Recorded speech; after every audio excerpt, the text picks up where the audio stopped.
Waiting for every paycheck to survive? You're not alone, but one habit can break this cycle.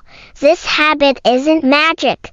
It's called investing, and anyone can start. Investing isn't for the rich.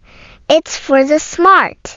Just $5 a day less than a coffee can grow into over $100,000. It's not about how much you earn. It's about where your money goes. Inflation is rising. A dollar today won't hold its value. You work hard for your money, but is your money working for you? Start now. Cut one small expense. Invest monthly, even in an S&P 500 index fund. Do it for your future, your freedom.